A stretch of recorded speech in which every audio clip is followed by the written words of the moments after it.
তুমি তুমি এত কাছে আসতেছো কেন? লাজ লজ্জা বলতে কি কিছুই নেই? তোমার কি বেশি লজ্জা? দাঁড়াও, তোমার শরীরের প্রতিটি অঙ্গ থেকে লজ্জা মুছে দিব, তারপর আমার সামনে আর লজ্জায় ভার হওয়া লাগবে না। রাফি, তোমার মুখে কিছু আটকায় না? শুধু মুখ না, আমার হাতও আটকায় না। এই বলে রাফি নীরার কোমরে হাত দিয়ে নীরাকে একেবারে কাছে টেনে নিল। দুজনে শুধু শ্বাস প্রশ্বাসের শব্দ শোনা যাচ্ছে। ছাড়ো রাফি, আমার লজ্জা করতেছে। না, আজকে যে তোমার কোনো কথাই শুনবো না। নীরার পিঠ দেওয়ালে ঠেকে গেছে। সামনে রাফি, চোখে এক অদ্ভুত আগুন। এই লোকটা যাকে সে সবসময় অবহেলা করেছে, যাকে অপমান করতে একটুও দ্বিধা করেনি, আজ এতটা ভয়ঙ্কর লাগছে কেন? এটা এটা ঠিক হচ্ছে না রাফি। আমি তোমার স্ত্রী, ঠিক আছে, কিন্তু এর মানে এই নয় যে। এর মানে কি সেটা বোঝার চেষ্টা করো করো মুখে যাই বলো, তোমার চোখ যে অন্য কথা বলতেছে। আহা রে, আইসে আমার জ্যোতিষী। আমার চোখ কি বলে শুনি? তোমার চোখ বলতেছে রাফি প্লিজ আমাকে আজ তোমার ভালোবাসা দিয়ে পাগল বানিয়ে দাও। তাহলে পাগল বানিয়ে দিচ্ছ না কেন? রাফির কণ্ঠে গভীরতা, চোখে দাবানল। নীরার হাত দুটো রাফির শক্ত হাতে বন্দি হয়ে গেছে। পালাতে চাচ্ছে, কিন্তু পালানোর ইচ্ছাটা আসলেই আছে তো? তোমার সাহস হঠাৎ এত বেড়েছে কেন? সাহসের দরকার হয় না যখন অধিকার থাকে। কথাটা বলেই রাফি এক ধাক্কায় নীরাকে আরও কাছে টেনে নেয়। নীরার শরীর শিউরে ওঠে, কিন্তু সে বুঝতে পারে এই প্রতিরোধটা কেবল মুখের। ভিতরে ভিতরে তার শ্বাস দ্রুত হচ্ছে। ঘর জুড়ে চাপা উত্তেজনা। রাফির শ্বাস প্রশ্বাস ভারী হয়ে উঠছে। আর নীরা, সে নিজের শরীরের প্রতিক্রিয়া লুকাতে ব্যস্ত। দেওয়ালের সঙ্গে চেপে ধরা অবস্থায় সে যেন অসহায়, কিন্তু আসলেই কি? তুমি তুমি কি ভুলে গেছো আমি কে? ভুলিনি, তুমি আমার স্ত্রী। আর স্বামী স্ত্রীর মাঝে এত বাধা কেন বলো তো? নীরার শরীর কেঁপে উঠল। রাফির স্পর্শ তার গায়ে আগুন ধরিয়ে দিচ্ছে। সে চেয়েও নিজেকে সরিয়ে নিতে পারছে না। এই বিয়েটা তোমার আর আমার কারোরই পছন্দের না, আমরা বাধ্য হয়েছি।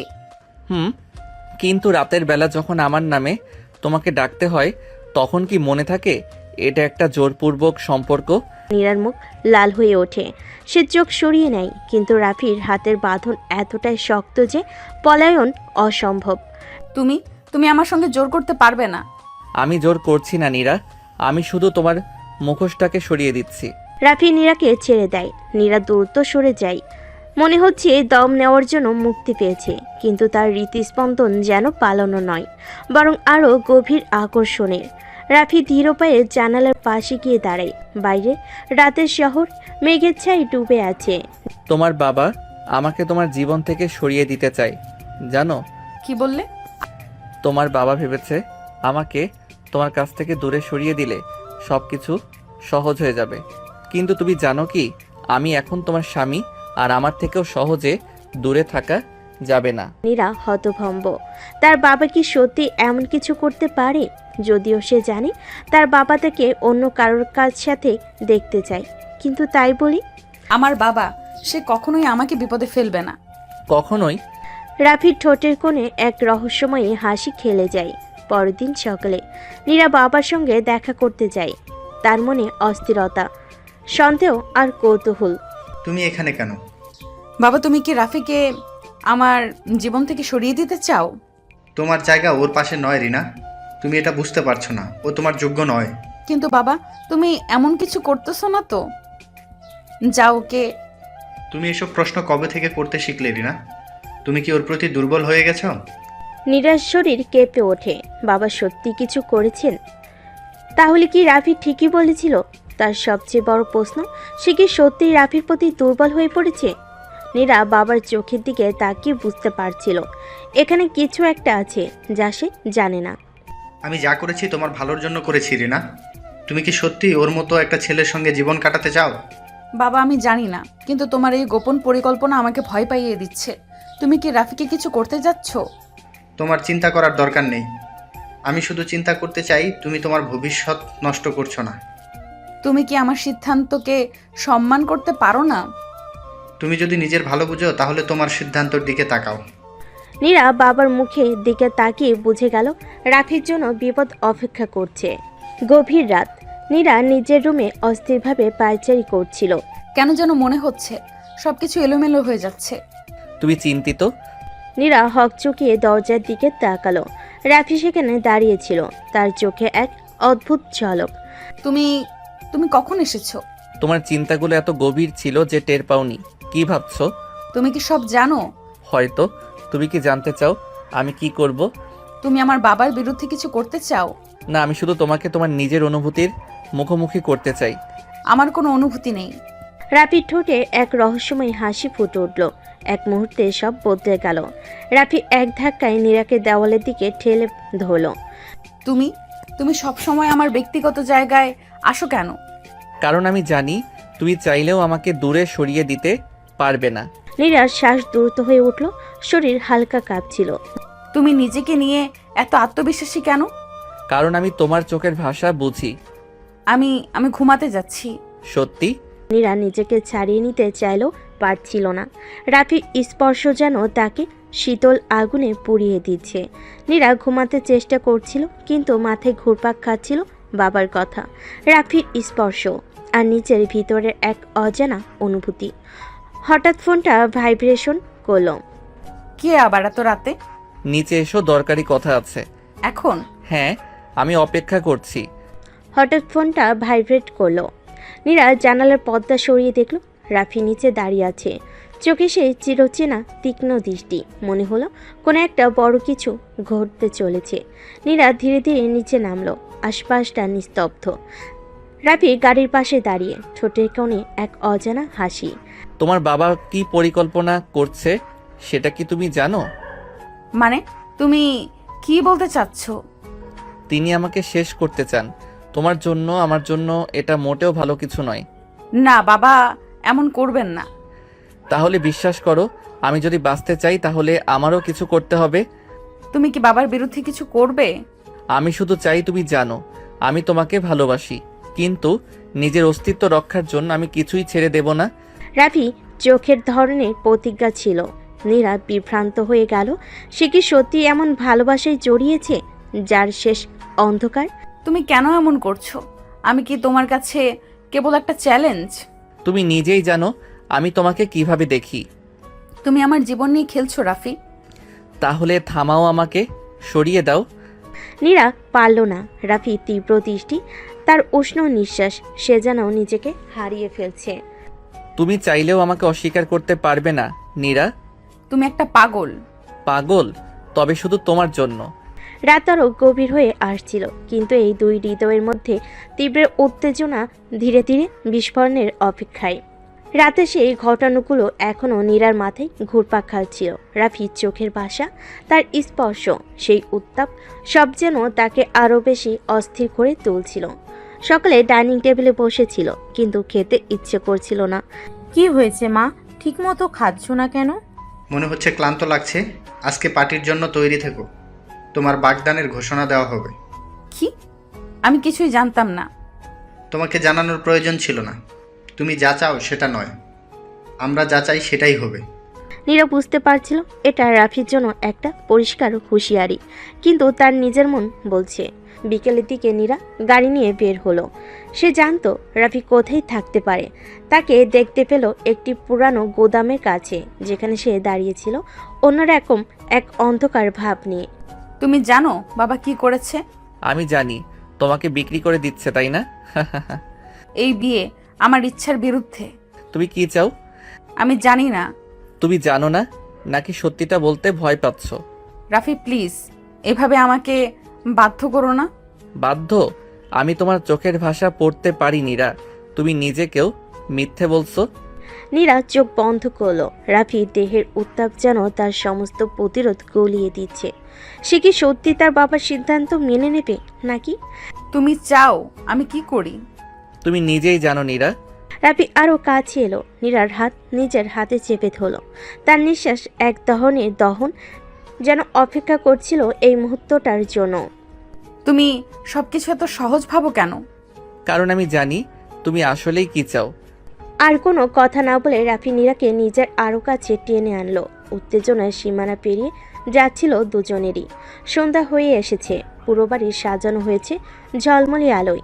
সবাই জানে আজ এক বিশেষ ঘোষণা আসবে, কিন্তু নীরা জানে এই ঘোষণা তার জীবনের সবচেয়ে বড় দুঃস্বপ্ন হতে যাচ্ছে।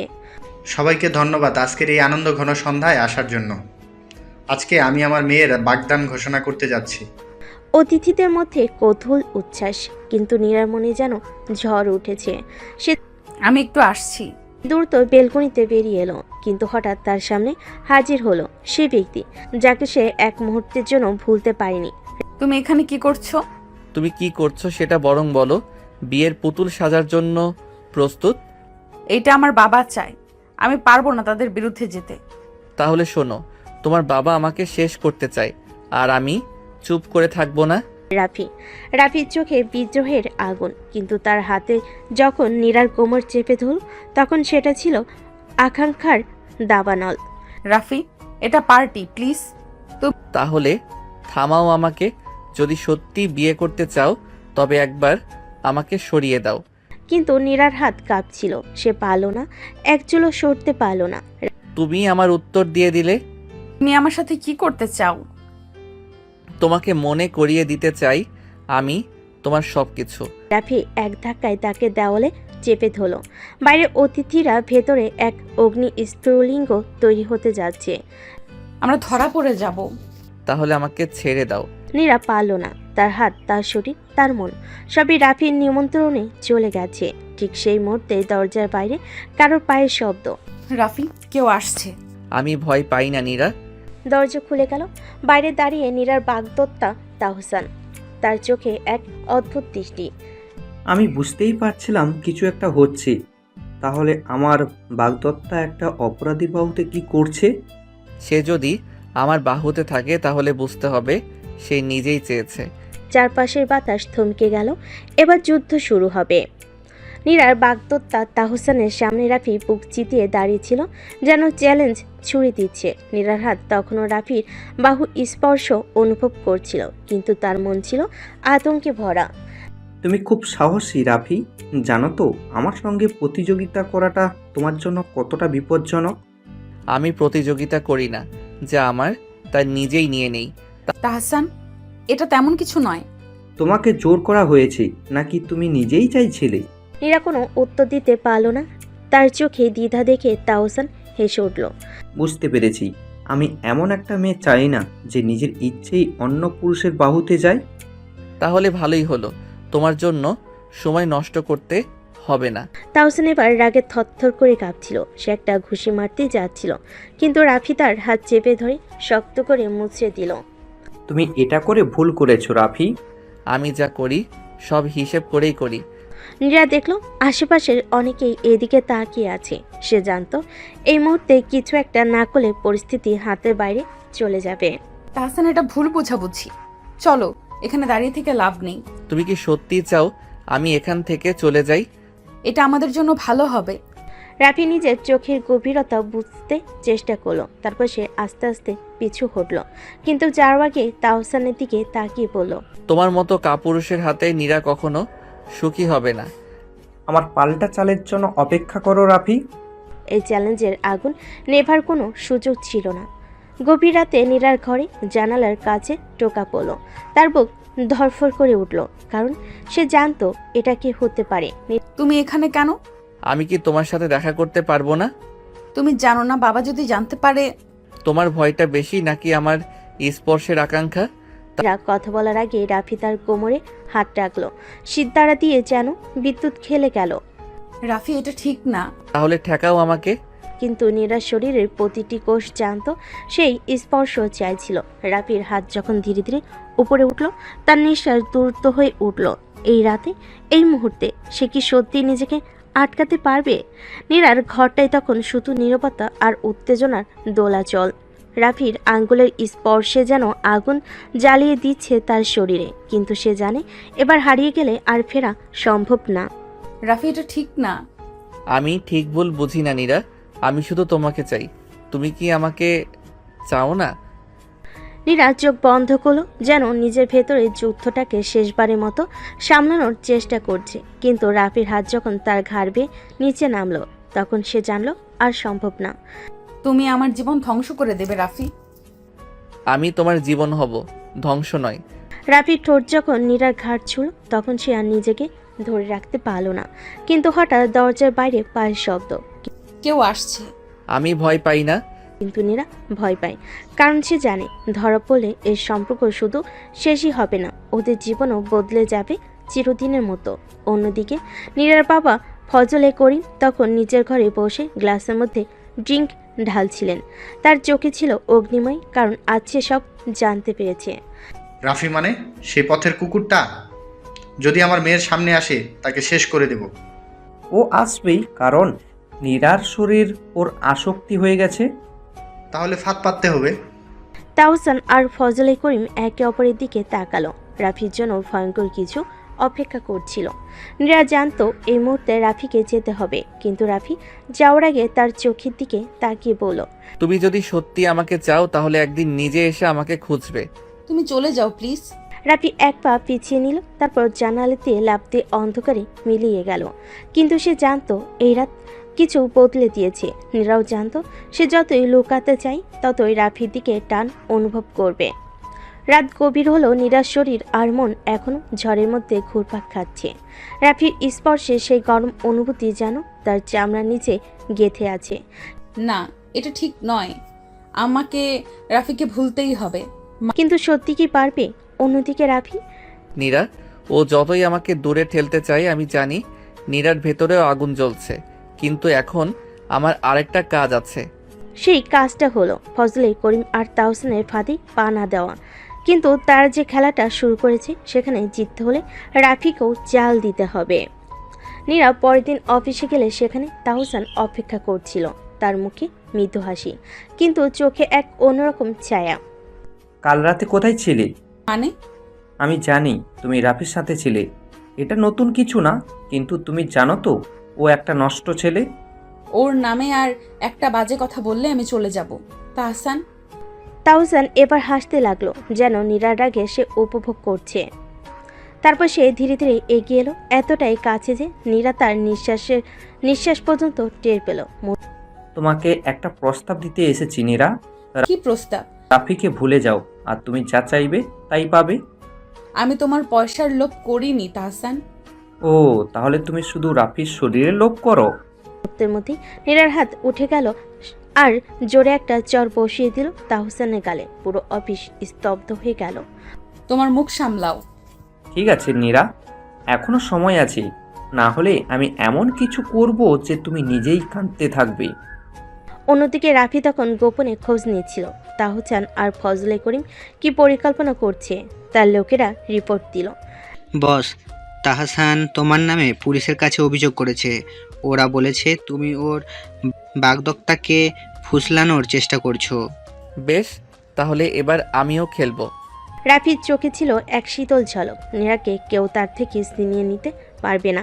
সে তাহসানকে এমন শাস্তি দেবে যা সে কোনোদিন ভুলতে পারবে না। রাত গভীর, কিন্তু রাফির চোখে এক বিন্দু ঘুম নেই। সে জানে এখন যদি সে এক পাও ভুল করে তবে নীরাকে চিরদিনের মতো হারাতে হবে। বস, আমরা খোঁজ নিয়েছি, তাহসান শুধু পুলিশ নয়, কিছু গুন্ডাও লাগিয়েছে আপনাকে মারার জন্য। গুন্ডা? তাহসান কি ভেবেছে আমি এখনো সেই গরিব ছেলেটা? ওর ভুল ভাঙানোর সময় এসেছে।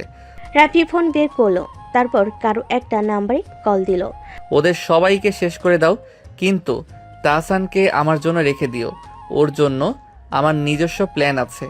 রাফির ঠোঁটের কোণে এক চিলতে ভয়ঙ্কর হাসি ফুটে উঠল। পরের দিন রাত, নীরা একা নিজের ঘরে বসে আছে, কিন্তু তার মাথায় শুধু একটাই নাম, রাফি।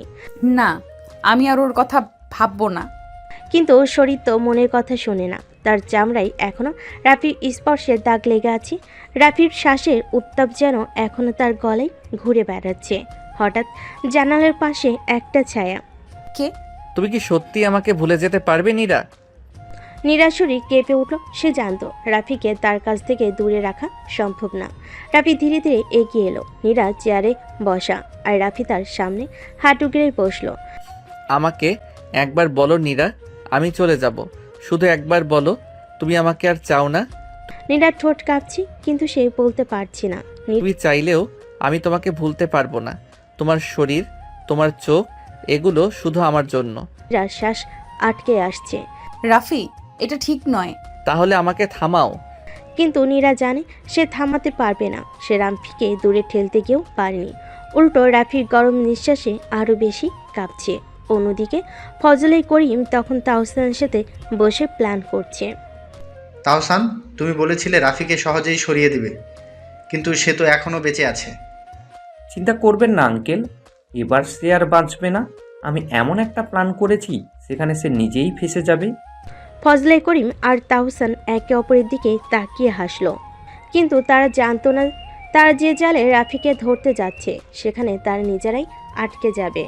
নীরার শরীরের প্রতিটা শিরা উপশিরে উত্তেজনার স্রোত বয়ে চলছে, কিন্তু সে নিজেকে বোঝানোর চেষ্টা করছে এটা ঠিক নয়। কিন্তু রাফির চোখে সেই গভীর দৃষ্টি, তার উষ্ণ নিঃশ্বাস, সব কিছু মিলিয়ে সে যেন নিজের নিয়ন্ত্রণ হারিয়ে ফেলছে। তুমি বললেই চলে যাব নীরা, কিন্তু সত্যিটা বলো, আমাকে কি তুমি সত্যিই দূরে ঠেলে দিতে পারবে? রাফি, এটা ভুল। ভুল? তাহলে তোমার শরীর কেন কাঁপছে? তোমার নিঃশ্বাস কেন এত দ্রুত হচ্ছে? নীরা মুখ ফিরিয়ে নিল, কিন্তু রাফি ধীরে ধীরে তার চিবুক ধরে নিজের দিকে ফিরিয়ে নিল। তুমি আমার নীরা, এটা যত তাড়াতাড়ি মেনে নেবে ততই ভালো হবে। কিন্তু আমাদের সামাজিক পার্থক্য, আমার পরিবার। তাহলে কি তুমি তোমার সুখের চেয়ে সমাজের কথা ভাববে? নীরা এবার আর কোনো কথা বলল না। সে শুধু অনুভব করলো রাফির হাতের ছোঁয়া, তার শরীর যেন আগুন হয়ে উঠেছে। অন্যদিকে তাহসান তার প্ল্যানের প্রথম ধাপ শুরু করেছে। রাফির বিরুদ্ধে পুলিশের কাছে বড় অভিযোগ করেছে সে। তাহসান সাহেব, আমরা আপনার অভিযোগ পেয়েছি। রাফিকে খুঁজে বের করা হবে। জানি অফিসার, ও এবার আর পালাতে পারবে না। কিন্তু তাহসান জানতো না রাফি কোনো সাধারণ ছেলে নয়।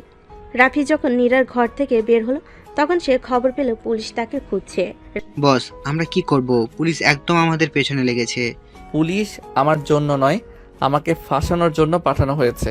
আর আমি ঠিক করেছি এবার আমি ফাঁদেই ঢুকবো, কিন্তু খেলাটা আমার নিয়মে চলবে। রাফির চোখ ঝলসে উঠল প্রতিশোধের আগুন। রাত গভীর। রাফি জানে পুলিশ তার জন্য অপেক্ষা করছে। সে নীরার বাসা থেকে বের হতে কয়েকটা গাড়ির হেডলাইট জ্বলে উঠল। রাফি, তুমি ধরা পড়ে গেছো। হাতে মাথা রেখে হাঁটু গেড়ে বসো। রাফি ধীরে ধীরে দাঁড়ালো, মুখে এক অন্যরকম রহস্যময় হাসি। তাহসান বড্ড তাড়াহুড়ো করেছে। তোমার খেলা শেষ। ঠিক তখনই দূরে একটা বিশাল বিস্ফোরণ। পুলিশের গাড়িগুলো এক মুহূর্তের জন্য কেঁপে উঠল। এই সুযোগে রাফি দ্রুত পাশের গলির অন্ধকারে মিশে গেল। ও পালালো কিভাবে? আমি তোমাদের টাকা দিলাম কেন তাহলে? স্যার, এটা একটা সেটআপ ছিল। রাফি আমাদের থেকেও এক ধাপ এগিয়ে। তাহসানের চোয়াল শক্ত হয়ে গেল। সে জানে এবার রাফি শুধু প্রতিশোধ নেবে না, ওর ধ্বংস নিশ্চিত করবে। নীরা জানালার পাশে দাঁড়িয়ে আছে। সে দেখছে রাফিকে ধরতে গিয়ে পুলিশ ব্যর্থ হলো, কিন্তু তার মনের ভেতরে একটা ভয় ঘুরপাক খাচ্ছে। রাফি কি সত্যি বিপদে? আমি জানি না সুমাইয়া, কিন্তু ওর জন্য আমার হৃদয়টা কেমন যেন কাঁপে। নীরা, তুমি কি সত্যি রাফিকে ভালোবেসে ফেলেছো? আমি জানি না সুমাইয়া, কিন্তু ওর জন্য আমার হৃদয়টা কেমন যেন কাঁপে। তাহলে সাবধান থাকো, কারণ রাফির সাথে থাকলে ঝড় আসবে। নীরা জানে ঝড় আসবে, কিন্তু সে কি তাতে ভেসে যাবে নাকি রাফির হাত ধরে বাঁচবে? শহরের এক নির্জন জায়গায় রাফি তার লোকজন নিয়ে বসে আছে। সামনে একটা মানচিত্র রাখা। তাহসানকে একটা শিক্ষা দিতে হবে। ও ভেবেছে আমি পালিয়ে যাব, এবার খেলা আমিই চালাবো। বস, আমরা প্রস্তুত, শুধু আপনার সিগন্যালে। তাহলে কাল রাতেই তাহসানের রাজত্ব কেঁপে উঠবে। রাফি চোখের আগুন এবার ধ্বংসের বার্তা দিচ্ছে। সামনে যা আসবে পুরো ছাই হয়ে যাবে। রাত গভীর। শহরের ব্যস্ত রাস্তাগুলো তখন শান্ত, কিন্তু তাহসানের অফিসের চারপাশে একটা ভিন্ন উত্তেজনা। তার দেহ রক্ষীরা সবসময় তৎপর, কারণ রাফির পাল্টা আঘাত যে কোনো সময় আসতে পারে। আমি এত টাকা খরচ করলাম, এত প্ল্যান করলাম, তবুও রাফিকে ধরতে পারলাম না। স্যার, রাফি খুব চালাক। সে আমাদের প্রত্যেকটা চাল আগে থেকেই ধরে ফেলেছে। তাহলে এবার তার হৃদয়ের জায়গায় আঘাত হানতে হবে। তাহসান টেবিলে রাখা একটা ছবি তুলল। ছবিতে নীরা। নীরা নিজের ঘরে বসে রাফির কথা ভাবছিল। সে জানে রাফির জীবন তার কারণে আরো বিপদে পড়েছে। হঠাৎ ফোনটা বেজে উঠল। অপরিচিত number. Hello. Good evening Ira, আমি তাহসান বলছি। আপনি আমাকে কেন ফোন করেছেন? কারণ তুমি আমার কাজের জন্য প্রয়োজনীয়। তুমি যদি চাও রাফি বেঁচে থাকে, তাহলে কাল রাত 8টায় আমার রেস্টুরেন্টে চলে আসবে একা। নীরার বুকের ধুকপুকানি বেড়ে গেল। সে জানে এটা একটা ফাঁদ, কিন্তু সে রাফিকে বাঁচাতে যাবে। অন্যদিকে রাফি তার প্ল্যানের শেষ প্রস্তুতি নিচ্ছে। তাহসানের অবৈধ ব্যবসার মূল হেডকোয়ার্টার আজ রাতেই ধ্বংস হবে। বস, আমরা তৈরি, কিন্তু শুনলাম তাহসান নাকি নীরার পেছনে লেগেছে। তাহলে আমার প্রথম টার্গেট হবে তাহসান নয়, নীরাকে বাঁচানো। রাফি এবার আরও ভয়ঙ্কর হয়ে উঠল। তাহসান ভেবেছিল সে রাফি দুর্বল জায়গায় আঘাত করেছে, কিন্তু সে জানে না রাফি যখন ভালোবাসে তখন সে ধ্বংস করতে ভয় পায় না। নীরা জানে তাহসানের ডাকে যাওয়া মানে নিজের জীবন ঝুঁকিতে ফেলা, কিন্তু সে যদি না যায় তাহলে রাফি আরও বিপদে পড়বে। এই দ্বিধা নিয়ে সে রাত 8টার দিকে রেস্টুরেন্টের দিকে রওনা দিল। বাহ নীরা, তুমি সময় মতো এসেছো। সত্যি বলতে আমি ভাবিনি তুমি এত সহজে ধরা দেবে। আমি এখানে এসেছি শুধু রাফিকে নিয়ে কথা বলতে। ও, তুমি এখনো বুঝতে পারোনি তাই না? রাফিকে আমি 1 সেকেন্ডেও শেষ করতে পারি, কিন্তু আমার আসল ইচ্ছে সেটা নয়। তাহলে তোমার আসল ইচ্ছে কি? তুমি নীরার শরীর ঘিন ঘিন করে উঠল। তাহসানের চোখে একটা হিংস্র লালসা। সে দ্রুত একপাশে সরতে চাইল, কিন্তু তখনই দুজন দেহরক্ষী তাকে চেপে ধরল। তুমি একটা জানোয়ার, আমাকে ছেড়ে দাও। চিৎকার করে লাভ নেই ডার্লিং, এখানে কেউ তোমাকে সাহায্য করতে আসবে না। রাফির লোকজন খবর এনেছে নীরা বিপদে। সে সময় নষ্ট না করে সঙ্গে সঙ্গে রওনা দিল। বস, আমাদের হাতে খুব কম সময়। তাহসান ওকে কোনো ক্ষতি করে ফেলবে না তো? আমি থাকতে কেউ নীরাকে ছুঁতে পারবে না। রাফির বাইক দ্রুত গতিতে ছুটে চলো অন্ধকার রাস্তা ভেদ করে। তার চোখে ছিল একটাই প্রতিজ্ঞা, তাহসানের ধ্বংস। তাহসান নীরাকে শক্ত করে ধরে আছে, কিন্তু চোখে হঠাৎ আতঙ্ক ফুটে উঠল। স্যার, একটা সমস্যা হয়েছে। রাফি এখানে চলে এসেছে। কি? অসম্ভব। পরের মুহূর্তে দরজা ভেঙে ভিতরে ঢুকলো রাফি। তার চোখে আগুন, হাতে বন্দুক।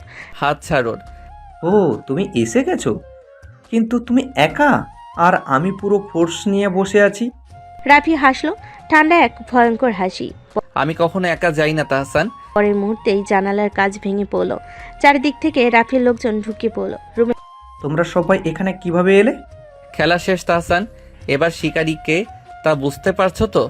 পরিবেশ থমথমে। রাফির চোখ রাগে জ্বলছে। বন্দুকের নিশানা সোজা তাহসানের কপালে। তার চারপাশে তার বিধ্বস্ত লোকজন, আর তাহসানের দেহরক্ষীরা আতঙ্কে জমে গেছে। তুমি কি ভেবেছো আমাকে এত সহজে শেষ করে ফেলবে? আমি কাউকে সহজে মারি না তাহসান, কিন্তু যারা আমার ভালোবাসার মানুষের দিকে হাত বাড়ায় তাদের জন্য আমার কোনো দয়া নেই। রাফি প্লিজ এক্ষুনি ওকে শেষ করো না। রাফির চোখে এক মুহূর্তের জন্য দ্বিধা দেখা গেল, আর ঠিক সেই সুযোগেই তাহসান তার কোমরের পিস্তল বের করে গুলি চালালো। গুলির শব্দে পুরো রেস্টুরেন্ট কেঁপে উঠল। রাফি দ্রুত পাশ কাটিয়ে গেল, কিন্তু তার কাঁধে একটা গুলি লেগে গেল। রাফি, আমি ঠিক আছি। রাফি লোকেরা সঙ্গে সঙ্গে পাল্টা আক্রমণ চালালো। গুলি ছুটতে লাগলো, চারদিকে বিশৃঙ্খলা ছড়িয়ে পড়ল। তোমরা সবাই মারো ওদের। কিন্তু রাফির প্ল্যান আগে থেকেই প্রস্তুত ছিল। তার লোকেরা কয়েক মিনিটের মধ্যেই তাহসানের বেশিরভাগ দেহরক্ষীকে নিষ্ক্রিয় করে ফেল। এখনো সব শেষ হয়নি রাফি। বলে সে দ্রুত পিছনের দরজা দিয়ে পালানোর চেষ্টা করলো, কিন্তু রাফি তাকে সহজে ছাড়ার পাত্র নয়। তাহসান অন্ধকার গলির মধ্যে দৌড়াচ্ছে, কিন্তু হঠাৎই তার সামনে একজন দাঁড়িয়ে গেল। তাহসান, তুমি কি সত্যি ভেবেছিলে তুমি পালাতে পারবে? তুমি তুমি এত দ্রুত এখানে এলে কিভাবে? তুমি সব সময় আমাকে হেয় করেছো, কিন্তু এবার ভুল করেছো। আজকের রাতেই তোমার শেষ রাত। তাহসান বন্দুক তুলতে গেলে, কিন্তু রাফি তার আগেই ট্রিগার টিপে দিল। গুলির শব্দে রাতের নীরবতা চূর্ণ হলো, আর তাহসানের শরীর ধপ করে মাটিতে লুটিয়ে পড়ল। রাফি তুমি ঠিক আছো? আমি ঠিক আছি নীরা, এখন আমাদের কারো ভয় পাওয়ার কিছু নেই। তাহসানের রাজত্বের সমাপ্তি হলো, কিন্তু এই যুদ্ধে রাফি কি সত্যি জিতেছে, নাকি আরও বড় কোনো বিপদ অপেক্ষা করছে? তাহসান শেষ, তার রক্তাক্ত শরীর গলির অন্ধকারে পড়ে আছে, কিন্তু রাফির মনে অদ্ভুত একটা অস্বস্তি কাজ করছে। সবকিছু এত সহজে হয়ে গেল। তুমি ঠিক আছো তো? তোমার কাছ থেকে রক্ত পড়ছে।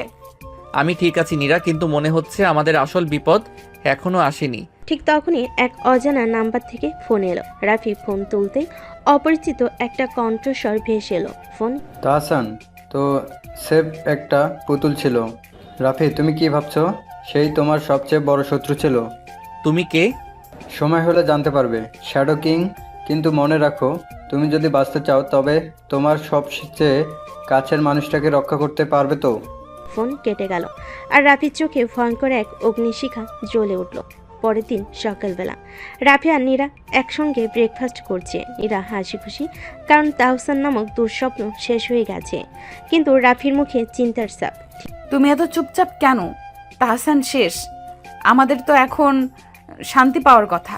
সবচেয়ে ভয়ঙ্কর যুদ্ধ তখনই আসে যখন আমরা ভাবি সব ঠিক হয়ে গেছে। ঠিক তখনই রেস্তোরাঁর দরজা ভেঙে কয়েকজন বন্দুকধারী ঢুকে পড়ল।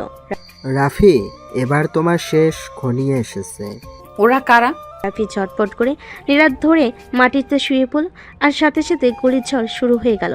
রাফি দ্রুত টেবিলের আড়ালে চলে গেল, বন্দুক বের করলো। তার সঙ্গে থাকা কয়েকজন দেহরক্ষী পাল্টা গুলি ছুটতে লাগলো। তোমরা কে? কার নির্দেশে এসেছো? আমি সেই ব্যক্তি যে তোমার সমস্ত রাজত্ব ছিনিয়ে নেবে। রাফি, এবার তুমি শিকার। রাফি বুঝতে পারল তাহসান তো শুধু একটা চ্যাপ্টার ছিল, এখন তার সামনে দাঁড়িয়ে আছে নতুন এক ভয়ঙ্কর শত্রু, যে আরও দ্রুত, আরও নিষ্ঠুর। রেস্টুরেন্টের ভেতর গুলির ঝড় বয়ে যাচ্ছে। রাফি একের পর এক প্রতিপক্ষকে গুলি করছে, কিন্তু শত্রুরা যেন শেষ হতে চায় না। রাফি, আমরা এইভাবে বাঁচবো কিভাবে? আমি আছি নীরা, আমি তোমাকে কিছু হতে দেব না। ঠিক তখনই এক বন্দুকধারী লুকিয়ে পিছন থেকে রাফির দিকে বন্দুক তুলল, কিন্তু মুহূর্তের মধ্যেই একটা গুলি এসে তার মাথা উড়িয়ে দিল। বস, একা একা মজা নিচ্ছেন, আমাদেরকে একটু সুযোগ দিন। এত দেরি করলে কেন? ড্রামাটিক এন্ট্রি দিতে তো সময় লাগে বস। সালমান আত্মার দল রাফির পাশে এসে দাঁড়ালো। এবার পাল্টা আক্রমণের পালা। মাত্র কয়েক মিনিটের মধ্যে পরিস্থিতি বদলে গেল। রাফির লোকেরা পুরো এলাকা নিজেদের দখলে নিয়ে নিল। তুমি ভাবছো এটা তোমার বিজয়? বেঁচে থাকলে বিজয় নিয়ে কথা বলো। রাফির সামনে এগিয়ে গেল, বন্দুকটা শত্রুর কপালে ঠেকালো। তুমি জানো না তুমি কাদের বিরুদ্ধে গিয়েছো? আমি শুধু জানি, কেউ যদি আমাকে শেষ করতে চায় তবে তাকে আমি আগে শেষ করব। টিকার টানা হলো, আর সেই লোকের দেহ নিতর হয়ে পড়ল। এবার সব শেষ? আমার মনে হয় না। রাফি জানে বড় কিছু এখনো সামনে আছে, কিন্তু এই মুহূর্তে তার সবচেয়ে জরুরি কাজ নীরাকে নিরাপদ রাখা। নীরা, আমাদের এখন থেকে আরো সাবধান থাকতে হবে। তুমি যেখানেই যাবে আমি তোমার সাথেই থাকবো। রক্তের এই খেলা কি সত্যি শেষ, নাকি শুধু এটা শুরু? দুপুরের আলো যেন ক্লান্ত হয়ে পড়েছে। একান্তে নীরা ও রাফি নিজেরাই নিজেদের সামলে নিচ্ছে, কিন্তু নীরার মুখে এখনো চিন্তার ছাপ। রাফি, তুমি তো বলেছিলে সব শেষ হয়ে গেছে, কিন্তু তোমার চোখে আমি এখনো যুদ্ধ দেখি। কারণ যুদ্ধ এখনো শেষ হয়নি। আমি শুধু অস্ত্র নামিয়েছি, হেরে যাইনি। তুমি কিছু লুকাচ্ছ আমার থেকে? যদি বলি তোমার সবচেয়ে কাছের কেউ তোমার পেছনে ছুরি মারতে চলেছে। রাফি নীরার মুখের দিকে তাকায়, কিন্তু কোনো উত্তর না দিয়ে উঠে চলে যায়। নীরার মনে প্রশ্নের ঢেউ। বিকেলে নীরা একা ছাদে বসে আছে। হঠাৎই সেখানে এসে দাঁড়ায় রাফির পুরনো শত্রু রায়ান। তুমি জানো রাফি কেমন লোক? সে একটা খুনি। তুমি এখানে কি করছো? আমি এসেছি তোমাকে সত্যি বলার জন্য। তুমি জানো রাফি আর মায়ের মৃত্যুর পেছনে নিজে জড়িত। তুমি মিথ্যা বলছো। সে শুধু প্রতিশোধের জন্য তোমাকে ব্যবহার করেছে। একদিন তুমি নিজেই বুঝবে। রায়ান চলে যায়, নীরার মুখে অস্পষ্ট দ্বিধা আর ভয়। রাতের বেলায় রাফি তার গোপন বেসমেন্টে বসে আছে। সামনে একটা ল্যাপটপ, ভিডিও চলছে যেখানে দেখা যাচ্ছে নীরার ফোনে কে মেসেজ পাঠাচ্ছে বারবার। তুই রায়ান, তোকে আমি শেষ করব। তুই আমার নারীতে বিষ ঢালতে চাস? বস, আপনার অনুমতি পেলে আমরা ওর ঠিকানা খুঁজে পেয়েছি। এই রাতেই শেষ করতে হবে। ও যেন বুঝে ছায়ার রাজাকে স্পর্শ করার মূল্য কি। রাফি আর সালমান গাড়ি নিয়ে বেরিয়ে পড়ে রাতের আধারে, যেখানে এক অন্ধকারে ফাঁদ পেতে বসে আছে রায়ান। রাতের আধারে শহরের বাইরে এক পুরনো গুদাম ঘর। ভেতরের টেবিলে বসে আছে রায়ান, সিগারেটের ধোঁয়ার মাঝে তার চোখে চরম আত্মবিশ্বাস। রাফি আসবেই, আর আজকে ওর লাশটা এখানেই পড়বে। সব লোক মোতায়েন করে দিয়েছি বস। একটা চড়াও হলে গুলি চলতে আর 1 সেকেন্ডও লাগবে না। রাফির সময় ফুরিয়েছে, এবার নীরাও আমার হবে। ঠিক তখনই বাইরে বড় বড় করে কয়েকটা এসইউভি এসে দাঁড়ায়। রাফি নামলো, চোখে ভয়ঙ্কর শীতলতা। রায়ান, তুই আমার নারীতে হাত দিতে চাস, আজ তোকে গুলি নয়, ছায়ার মতো অদৃশ্য মৃত্যু উপহার দিব। তুই এত ঘাবড়ে গিয়েছিস যে নিজেই মৃত্যুর মুখে এসেছিস রাফি। রায়ান হাত তুলে ইশারা করে। মুহূর্তে গুদামের চারপাশে ছুটে আসে মুখোশধারী বন্দুকধারীরা। বস, আপনার পাশেই আছি। আমার রক্তে আগুন জ্বলছে সালমান। এক একটা গুলিতে ছিটকে পড়ে রায়ানের লোকজন। রাফি নিখুঁতভাবে একের পর এক টার্গেট নিচ্ছে, আর সালমানের গুলির পাশ কাটিয়ে ঢুকে পড়ছে শত্রুদের বুকে। তুই একটা শয়তান। শয়তানকেও ভয় পাই, কিন্তু প্রেমিক হয়ে গেলে আমি নিজের মৃত্যু হয়ে যাই। রাফি এগিয়ে গিয়ে রায়ানের মাথায় পিস্তল ঠেকিয়ে নীরা জানবে তো তুই ওর জন্য কি করেছিস। তাই তো মরছিস, কারণ সে জানে আমি ওর জন্য মরতেও পারি। টানা হয়। রায়ানের শরীর নিথর হয়ে পড়ে। ভোরের আলোয় নীরা বারান্দায় দাঁড়িয়ে, চোখ লাল হয়ে গেছে, কিন্তু হৃদয়ে এক অজানা অশান্তি। রায়ান মরেছে, কিন্তু সে বলেছিল রাফি আমাকে ব্যবহার করছে। যদি সত্যি হয়? তুই জানিস ওকে দেখে আমার ভয় করে। প্রেম করে যেন, কিন্তু প্রতিশোধের আগুনও জ্বলছে ওর ভেতর। আমি জানি আমি ভয় পাই, কিন্তু আমি ভালোবাসি, তাকে হারাতে পারবো না। কিন্তু প্রেম যখন ছায়ায় ঢাকে, তখন সত্য আর মিথ্যার মাঝখানে তৈরি হয় রক্তের নদী। সকালবেলা নীরা নিজের রুমে আয়নার সামনে বসে চুল আঁচড়াচ্ছে। তখনই দরজার নিচ দিয়ে একটা বাদামি খাম ঢুকিয়ে যায় কেউ। এটা আবার কি? কোনো কুরিয়ার তো পাইনি। নীরা খাম খুলতেই এক পাতায় চিঠি, রাফির হাতে লেখা। নীরা, তুমি জানো না আমি কতটা নোংরা একটা জগৎ থেকে এসেছি। আমার চারপাশে রক্ত, বিশ্বাসঘাতকতা আর ধোঁকাবাজি। তোমার জায়গা সেখানে নেই। তোমার জন্য সব ছেড়ে আসতে চাই, কিন্তু ভয় হয় তুমি একদিন জানতে পারো আমি কে, কি করেছি। তুমি যদি কখনো চলে যেতে চাও আমি কিছু বলবো না, কিন্তু জেনে রাখো আমি শুধু তোমাকেই ভালোবেসেছি, একেবারে শেষ নিঃশ্বাস পর্যন্ত। রাফি, তুমি সত্যি এতটা ভাঙা? তুমি তো আমাকে একটিবারও বলনি কিছু। গভীর রাত, ছাদে একা বসে সিগারেট হাতে রাফি। চোখ তার আকাশের দিকে, মনে হচ্ছে ভেতরে আগুন জ্বলছে। বস, আপনি চিঠি দিয়ে আসলেন? আমি ভেবেছিলাম আপনি মুখোমুখি বলবেন। আমি ভয় পাই সালমান, ওর চোখের সামনে আমি নষ্ট হয়ে যাই। আমি চাই ও নিজে আমাকে বুঝুক, কিংবা আমাকে ছেড়ে দিক। আপনি জানেন নীরা ম্যাডাম যেভাবে আপনাকে ভালোবাসে, তাতে সে কখনো ছেড়ে যাবে না। ভালোবাসা কখনো কখনো মৃত্যুর থেকেও বেশি ভয়ঙ্কর ভাই। নীরা ঘুমাতে পারছে না, বিছানায় শুয়ে শুয়ে বারবার চিঠিটা পড়ছে। হঠাৎই রাফির নাম্বারে কল করে বসে। হ্যালো। তুমি চিঠি দিয়ে কেন পালিয়ে গেলে রাফি? কারণ তুমি অনেক বেশি ভালো নীরা। আমি চাই না তোমার সাদা মনটা আমার মতো কালো জীবনে হারিয়ে যাক। তুমি জানো আমি তোমার পাশে থাকলেই নিজেকে নিরাপদ মনে করি। তুমি যতই অন্ধকার হও, আমার ভালোবাসা তোমার আলো হতে চায়। তাহলে তুমি আজ আমার কাছে আসবে? আমি তো সবসময় তোমার, শুধু শরীর নয়, মন, আত্মা সবটুকু। নীরার কণ্ঠে কাঁপুনি ছিল, কিন্তু চোখে ছিল এক অসীম সাহস। প্রেম যখন ভয় পায়, তখন সে সত্যের কাছে মাথা নত করে না, সে লড়াই করে, আঁকড়ে ধরে।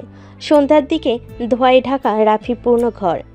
গেট খুলে সাদা শাড়ি পরে হেঁটে আসে নীরা, চোখে শান্তি, ঠোঁটে দৃঢ়তা। তুমি এভাবে এলে কেন? তুমি ভেবেছিলে আমি শুধু তোমার আলোতে থাকবো? না রাফি, আমি তোমার অন্ধকারও ভালোবাসি। তুমি জানো না আমি কার কার রক্তে হাত রাঙিয়েছি। আমি শয়তানদের দুনিয়ায় শয়তান হয়ে উঠেছিলাম। তাই তো আমি এসেছি শয়তানকে মানুষ করতে, কুকুরকে প্রেম দিতে নয়। নীরা ধীরে ধীরে রাফির বুকের দিকে এগিয়ে যায়, মাথাটা ঠেকিয়ে দেয় তার বুকের মধ্যে। রাফি থমকে দাঁড়িয়ে থাকে, অসহায় অথচ প্রশান্ত। রাত গভীর। নীরা আর রাফি একসাথে ছাদে বসে, বাতাসে সিগারেটের আর চায়ের গন্ধ। আমার বাবা একসময় ওদের পেটোয়া বাহিনীর সদস্য ছিলেন। মা আমাকে নিয়ে পালিয়ে যান, কিন্তু এক রাতে ওরা মাকে গুলি করে মেরে ফেলে আমার সামনে। তোমার চোখে এই আগুন আমি এখন বুঝতে পারি। আমি ওদের একজন হয়ে উঠি শুধু প্রতিশোধ নেব বলে। আজ অবধি 9 জন খুন করেছি। কিন্তু তোমার চোখে এখন যা আছে সেটা খুনির নয়, ভালোবাসার ছায়া। রাফির চোখে জমে ওঠে জল। হয়তো বহুদিন পর সে কান্নার সুযোগ পেল। নীরা রাফির বুকে মাথা রেখে বলল, আজ আমার কিছু চাই। তুমি আমাকে আগুনের মতো ছুঁয়ে যাও, যেন আমি তোমার দুঃসহ অতীতেও প্রিয় হয়ে উঠি। তুমি জানো তুমি কি বলছো? তুমি আমার শরীর স্পর্শ করো, আমি চাই আমার ত্বকে তোমার ছায়া জমুক। রাফি ধীরে ধীরে তার গাল ছুঁয়ে বলে, তুমি জানো আমি পশু হয়ে যাই যখন ভালোবাসি। তাহলে আজ আমাকে তোমার সবচেয়ে বন্য ভালোবাসা দাও। চাঁদের আলোয় তাদের ছায়া লেপ্টে যায়, বুকে বুকে ধরা পড়ে আগুনের ঢেউ। সে রাতে শুধুই শব্দ ছিল কামনার, ভালোবাসার আর বিশ্বাসের। সকালবেলা নীরা আর রাফি একসাথে নাস্তা করতে বসেছে। কাছের জানালার বাইরে কয়েকটা পুলিশের ছায়া দেখে চমকে ওঠে রাফি। দরজা খুলতেই রাফি রহমান, আপনার বিরুদ্ধে গোপন সূত্রে অভিযোগ এসেছে। আপনি একটি অবৈধ অস্ত্র সিন্ডিকেট অংশ, আপনাকে থানা যেতে হবে। আমি তো এখন ঘরে বসে প্রেম করছি ভাই, অপরাধ করলে তো প্রেমের সময় পেতাম না। আমার হাজবেন্ড কোথাও যাবে না। কোনো ওয়ারেন্ট আছে আপনার হাতে? ওয়ারেন্ট ঠিক রাতে পৌঁছাবে ম্যাডাম, অপেক্ষা করুন। পুলিশ চলে যায়, কিন্তু ঘরে পড়ে থাকে একরাশ উদ্বেগ। দুপুরবেলা নীরা বেলকুনিতে দাঁড়িয়ে রাফির ফোনে কথা শুনছে। হঠাৎই দরজা কড়া নাড়ে। দরজা খুলে সামনে দাঁড়িয়ে এক সেক্সি পোশাকে অপরিচিত এক মেয়ে, ঠোঁটে রহস্যময় হাসি। আমি তামান্না, রাফির পুরনো বন্ধু। একটু দেখা করতে এসেছিলাম। কি ধরনের বন্ধু? যে রাতে তোমার হাজবেন্ড যখন একা থাকতো, তখন আমি ছিলাম ওর কম্বল। তুমি যা খুশি হও, কিন্তু এখন ওর জায়গা শুধু আমার পাশে। তুমি জানো তো রাফির গোপন সিন্ধুক আছে। সেখানে এমন কিছু আছে যেটা তোমার পৃথিবী উল্টে দিবে। তামান্নার চোখে ছিল ভয়াবহ কিছু জানার দম্ভ, আর নীরার ভেতরে জন্ম নেই এক সন্দেহের ঝড়। রাত নীরা চুপচাপ রাফির বুকের উপর শুয়ে আছে, কিন্তু আজ চোখে আর আগের মতো কোমলতা নেই, বরং প্রশ্ন জমে আছে ঠোঁটের কোণে। কি ভাবছো এত? তোমার পুরনো সেই তামান্না বলল তুমি কিছু লুকাচ্ছ। আমি যা লুকিয়ে রাখি তা তোমাকে কষ্ট দেবে, কিন্তু বলি না মানেই বিশ্বাসঘাতকতা নয়। সত্যি? তাহলে আজ আমাকে তোমার লুকোনো সব যন্ত্রণা দিয়ে চেপে ধরো, যেন বুঝি ভালোবাসা মানে কষ্টকেও আলিঙ্গন করা। রাফির চোখে যেন আগুন জ্বলে ওঠে। সে নীরাকে কোলে তুলে বিছানায় নিয়ে যায়।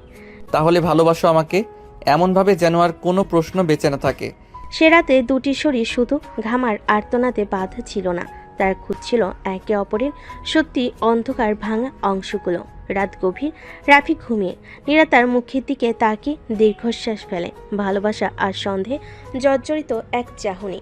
তামান্নার চোখে যা ছিল সেটা শুধু ইঙ্গিত নয়, সেখানে ছিল সতর্ক বার্তা। আমি যদি এখন না জানি তাহলে কাল হয়তো সব শেষ হয়ে যাবে। নীরা ধীরে ধীরে উঠে দাঁড়ায়। টেবিলের নিচ থেকে রাফি সেই ছোট্ট লোহার সিন্দুকটা টেনে তোলে। চাবি পায় না, তবে সে জানে রাফি একটা চাবি সবসময় বালিশের নিচে রাখে। চাবি দিয়ে খুলতেই প্রথমে বেরিয়ে আসে কয়েকটা রক্তমাখা ছবি। এই লোকটা, এটা তো আমাদের বাসার পুরনো দারোয়ান। মেরে ফেলেছিল বলেই তো হঠাৎ চলে গিয়েছিল। তার এরপর সে দেখতে পাই একটা পুরনো ব্রেসলেট, যার ভেতরে খোদাই করা তপিলাস র চিরকাল। তামান্না। দরজার খটখটে শব্দে রাফির ঘুম ভাঙে। সে দেখে নীরা তার সামনে বসে আছে, আর তার পাশে খুলে রাখা সেই সিন্দুক। কে বলেছে তোমাকে এটা খুলতে? আমি কি শুধু তোমার শরীরের সঙ্গী?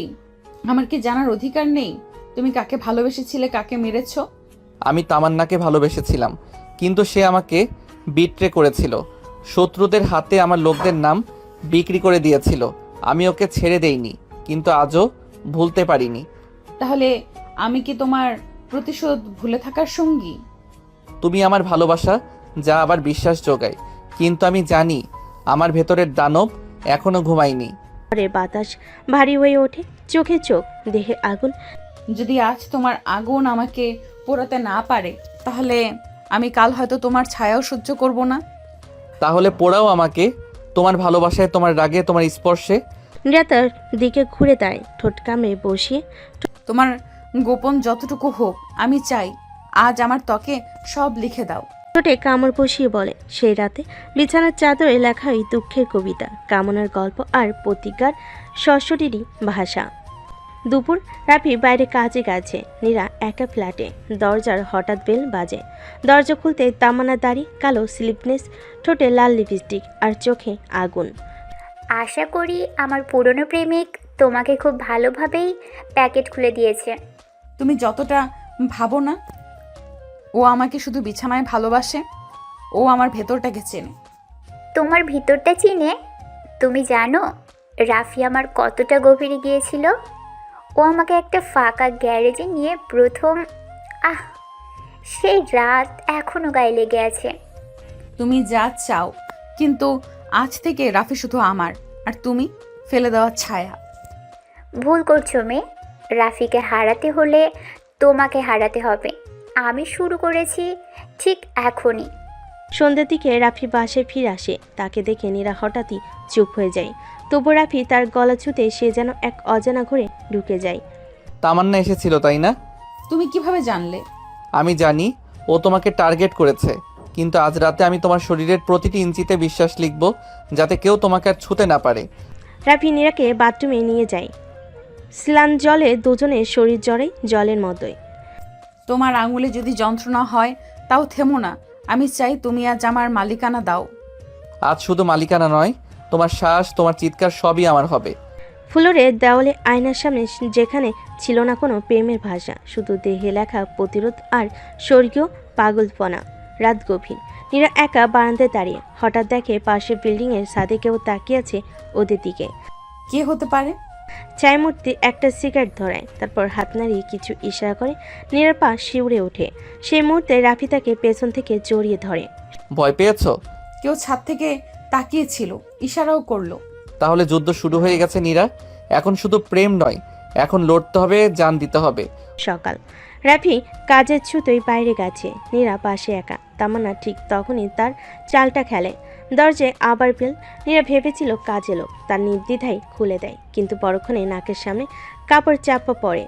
তামান্না ম্যাডাম বলেছে খেলনা চুরি করতে, খেলার মাঠটা ওর দরকার। নীরার শরীর ঢলে পড়ে। নীরার চোখ খুলে সে নিজেকে আবিষ্কার করে একটা পুরনো গ্যারেজে, হাত পা বাঁধা। সামনে তামান্না বসে আছে, রেশমি শাড়ি পরে, হাতে এক গ্লাস ওয়াইন। আমি শুরু করছি ঠিক এখনই। এখানেই রাফি আমাকে প্রথম ছুঁয়েছিল। আজ তোমাকে আমি ছুবো না, শুধু ভাঙবো। রাফি আসবে, ও তোমায় শেষ করে দেবে। আসুক, রাফি দেখবে তোমার কান্না কতটা সুরে বাজে। তামান্না নীরের চুল মুঠো করে টেনে বলে, তোমার চোখে ভয় ভালো। আজ ভয় আর কামনার মধ্যেকার পার্থক্যটুকু তোমার দেহে লিখে দেবো আমি। রাফি তখন জানতে পারে নীরা নিখোঁজ। তখনই সে শান্ত, কিন্তু যখন সিসিটিভিতে মুখোশধারীতে দেখে তার চোখের ভাষা বদলে যায়। ওরা আমার নীরাকে ছুঁয়েছে, এখন আমি ওদের পুড়িয়ে দেব, নরক বানিয়ে দেব এই শহর। রাতে একসাথে 4টে গাড়ি ছুটে চলো পুরনো গ্যারেজের দিকে। চারপাশ থেকে ঘিরে ফেলে রাফির দল। নীরা, আমি এসেছি। গ্যারেজে ঢুকে সে দেখে নীরার গায়ে কিছু অংশে আঘাতের দাগ, চোখে জল। তামান্না তখনও দাঁড়িয়ে অস্ত্র হাতে। তোমার মালিকানা নষ্ট করলাম না রাফি, শুধু তোমার অহংকারটা ভাঙলাম। তুমি যা হারিয়েছো সেটা আমি ফিরিয়ে দিচ্ছি না, এখন যা নিতে এসেছি সেটা রক্ত। তখনই গুলি চলে, দুপাশ থেকে শব্দ। তামান্নার গায়ের পাশে গুলি লাগে, সে মাটিতে পড়ে। এখন থেকে কেউ যদি তোমার দিকে তাকায়ও আমি ওর চোখ গলিয়ে দিব। রাত গভীর। রাফি নীরাকে বিছানায় শুয়ে দেয়, তার আঘাতে হাত বুলিয়ে দেয় কোমলভাবে, কিন্তু নীরার চোখে এক অন্যরকম প্রশ্নের ছায়া। তুমি কিভাবে জানলে আমি কোথায় ছিলাম? তোমার ফোনে ট্র্যাকিং সফটওয়্যার ছিল, আমি তোমায় হারাতে পারি না। তুমি কেমন করে এত লোক মেরে ফেললে? তুমি তো একদিন স্বাভাবিক ছেলে ছিলে, এত রক্ত কিভাবে তোমার হাতে এলো? তুমি আমার শরীর ভালোবাসো নীরা, কিন্তু যদি আমার অতীত জানো তাহলে হয়তো আমায় ছুঁতেও ভয় পাবে। পরের দিন নীরা রাফির ফ্ল্যাটে এক গোপন ঘরে দরজা খোলে। ভিতরে শুধু অন্ধকার নয়, দেওয়াল জুড়ে ছবি, অস্ত্র, মৃত লোকজনের রেকর্ড। এইসব কি তোমার শিকারের তালিকা? তারা কেউ সাধু ছিল না, তারা আমার মাকে মারছিল, আমার বাবার রক্ত শুকিয়ে দিয়েছিল। আমি তাদের বিচার করেছি নীরা, আমার মতো করে। তুমি কি খুনি? আমি প্রেমিক যদি তুমি আমার বিচার করো, আমি দানব যদি তুমি আমায় ত্যাগ করো। নীরা চুপচাপ দাঁড়িয়ে। রাফি ধীরে ধীরে তার শরীর ছুঁয়ে বলে, আমার ছায়া ভয়ঙ্কর, কিন্তু আমার ছোঁয়া শুধু তোমার জন্য। তুমি যদি চাও আমি আমার অস্ত্র ভেঙে ফেলবো, শুধু আমাকে ছুঁয়ে বলো তুমি এখনো আমায় চাও। তোমার ছোঁয়ায় আমি সব ভুলে যাই, আমার শরীর হয় আগুনের গন্ধে ভরা। রাফি, আমি তোমার দানবতাকেও ভালোবাসি। রাফি ঠোঁট নীরার ঘাড়ে ছুঁয়ে গেল, শরীরের প্রতিটি স্নায়ু যেন বিস্ফোরণ হয়ে যায়। তোমার চোখে যদি রক্ত থাকে থাকুক, কিন্তু আমার এখন শুধু তুমি। আমার বুকের নিচে তোমার নাম দগদগে আগুনের লেখা। তাহলে আসো, আমার দানবতাকে ছুঁয়ে দেখো, কতটা গভীর ভালোবাসা লুকিয়ে রেখেছি তোমার জন্য। সেই রাতে বিছানায় শুধু ভালোবাসা ছিল, ছিল ভয়, পাপ আর অদম্য কামনা সুর। ভোরবেলায় নীরা যখন ঘুম থেকে ওঠে দরজার সামনে একটা ছোট্ট গিফট বক্স দেখে। ভিতরে একটা সাদা শাড়ি আর রক্তমাখা চিঠি। তোমার শরীরে এবার সাদা রংটাই চাই, কারণ রংটা কালো রঙে লাল হবে। রাফি, কেউ আমার পেছনে লেগেছে। চিঠিতে লেখা আছে কাল আমাকে খুন করা হবে। তারা আমার শিকার হয়েছে আগে, এবার তাদের শেষ নিঃশ্বাস আমি নিজের হাতে ছিঁড়ে আনবো। রাফি নীরাকে নিয়ে সেফ হাউসে চলে যায়, কিন্তু ও জানে এই খেলা এবার আরও বড় পরিসরে শুরু হয়েছে। শহরের গ্যাং ও সিন্ডিকেট বসদের এক গোপন বৈঠকে নীরার ছবি তখনও দেখানো হয় প্রজেক্টরে। রাফির তাগড়া প্রেমিক, ওর শরীর ভেঙে দিলে রাফির মনও ভেঙে যাবে। আগে মেয়েটা, পরে রাফি। কাদির একসময় রাফির মাকে অপমান করেছিল এবং সেই ক্ষত ভুলতে পারেনি রাফি। এদিকে নীরা সেফ হাউসে আয়নায় নিজের গায়ে পূর্ণ আঁচড়ে দাগ দেখছে। এই শরীর শুধু রাফির স্পর্শে কেঁপেছে, কিন্তু আজ চারপাশে অজানা ছায়ায় রক্ত ঠান্ডা হয়ে আসছে। তুমি যদি ভাঙো আমিও ভেঙে পড়বো, কিন্তু তুমি যদি আমার পাশে থাকো পুরো শহর আমার পায়ের নিচে কাঁদবে। রাতে নীরা আর রাফি একসাথে এক মোমবাতির আলোয় কেবল শরীর আর নিঃশ্বাসের শব্দ। তোমার বুকে মাথা রাখলেই আমার ভয়গুলো মরে যায়। তোমার গায়ের প্রতিটি দাগ আমার অস্তিত্বের চিহ্ন, কেউ ছুলে সে চিহ্নে আগুন জ্বলবে। কিন্তু হঠাৎই জানালার বাইরে ধাই এক গুলি এসে দেওয়ালে লাগে। নীরা, নিচে যাও। স্নেহ আর কামনার মাঝে হঠাৎ রক্তের গন্ধ।